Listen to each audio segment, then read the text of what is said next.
A quiet Good Friday in Washington was shattered this week by the second attack on the Capitol in 3 months. A troubled follower of the Nation of Islam rammed his vehicle into the north barricade, ran towards officers with a knife before police shot him dead. And this morning, flags at the Capitol and the White House are flying at half-staff to honor Officer William Billy Evans, an 18-year veteran of the U.S. Capitol Police who lost his life defending that seat of our democracy. All this has prompted renewed questions about how to secure the Capitol. So we begin this morning with retired General Russel Honoré, who led the task force appointed to review security in the wake of the January 6th siege. General Honoré, thanks for joining us again on this Easter Sunday. We don't know exactly what motivated the killer on Friday, but it does seem increasingly clear that the Capitol is becoming more of a target than ever. Absolutely, George. From inside that Capitol, talking to many members of Congress on both the Senate and the House side, both parties, they all left us with the impression the number one mission is to secure the Capitol, but make sure it has 100% public access. This is something that is valued by every member of Congress we spoke to in the 6 weeks we were there, and that they want public access. That comes with a balance, with re-engineering, with resources needed to the Capitol Police, with upgrading our cameras and sensors and the barriers around the Capitol. That's going to come at a cost. And we've given part of that bill to the Congress, and we need them to move forward now and fund the supplemental that would get this started, George. But can an attack like this really have been prevented? This seems like a troubled loner. Well, we've always worried about the lone wolf, whether he's personally motivated or dominated by some ideology.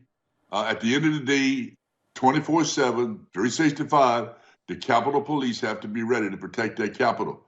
This is the only police force in America that works for Congress.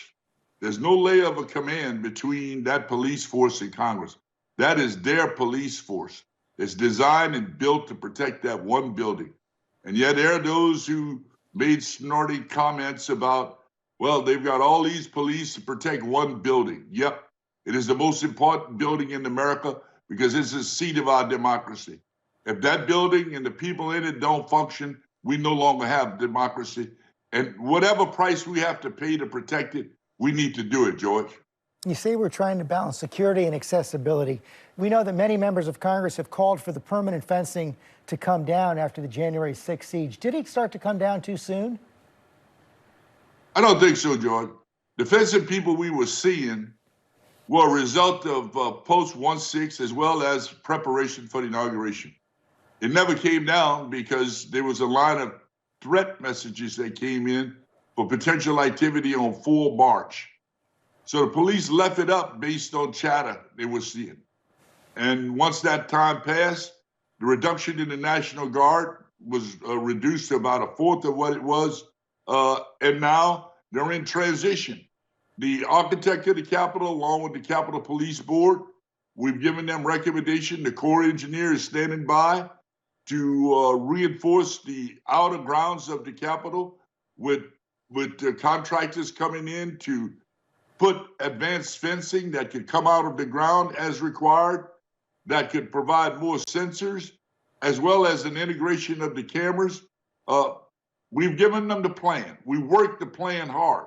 Now it's time for Congress to work the plan. We gave them the plan. We worked hard to give it to them. Now they've got to work to make that plan come through, and that's called a supplemental, because the police in the Capitol deserve this, our nation deserve it, and those families who've lost loved ones deserve it. And we need to up our game in support of the Capitol Police, George. You did lay out a series of recommendations, including more officers, updated screenings, and background checks. What's most important for Congress to implement right now? The additional resources. They are going to have to recruit hard. And in order to recruit, they're going to need a special budget to get someone to come and help them run. You know, we are competing against police officers for police forces all around the country, to include the Capital Region.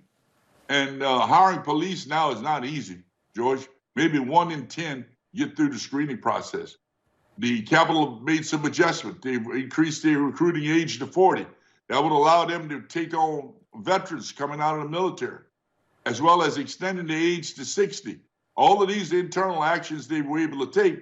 But when you're 233 officers short today, you're going to have a problem. And that's been exacerbated last year because they did not get a police class through because of COVID. So they've got catching up to do. They're going to need help. And the National Guard are going to have to continue to assist them. After 9/11, we had 250 National Guard stayed at the Capitol for 2 years. And we may look forward to seeing that happen again. And thank God to the National Guard, all the great work they've done, and hats off to them and those who are away from their families today at the Capitol. America appreciate the work they do. We certainly do. General Honoré, thanks for your time this morning. Happy Easter.